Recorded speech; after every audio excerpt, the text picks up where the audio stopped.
kan kita ada ya Pancasila sebagai sistem filsafat. Di sini ada Pancasila sebagai sistem filsafat dengan menitik beratkan pada pemaknaan filsafat itu deh, contohnya teh kayak gimana gitu. Jelasin lebih supaya teh ngerti, soalnya ini bahasanya teh terlalu berat itu buat aku, jadi aku ingin dijelasin lagi contohnya teh kayak gimana yang dimaksud dengan menitik beratkan pemaknaan pada filsafat.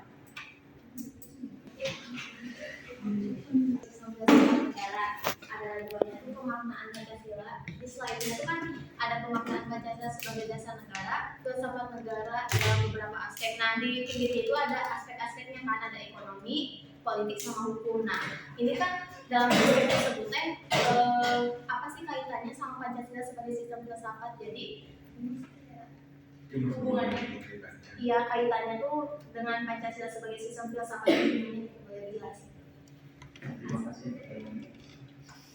Dengan yang tadi yang aspek-aspek sama hubungannya sama sistem filsafat juga.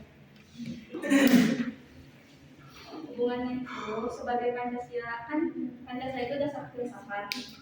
Dari negara Indonesia ini kan ada beberapa aspek ya, ada ekonomi, ada politik, ada hukum, beda-beda.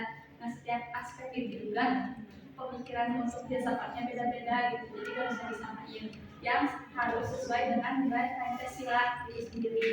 Nah contohnya kalau misalkan di aspek ekonomi itu seharusnya perekonomian Indonesia merupakan sistem perekonomian yang berdasarkan ketuhanan yang Maha Esa, yang memanusiakan manusia sesuai martabat kemanusiaannya, itu contohnya.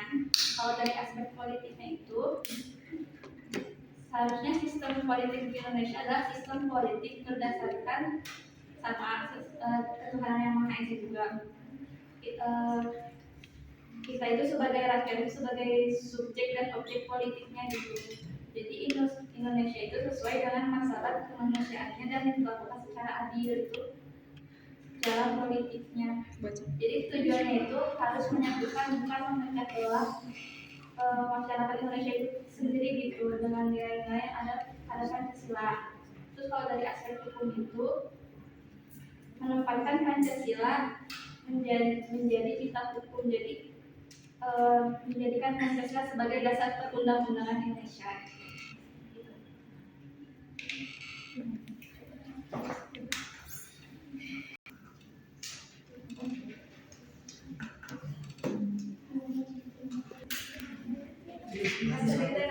Pancasila sebagai sistem filsafat dengan menitik beratkan pada sistem.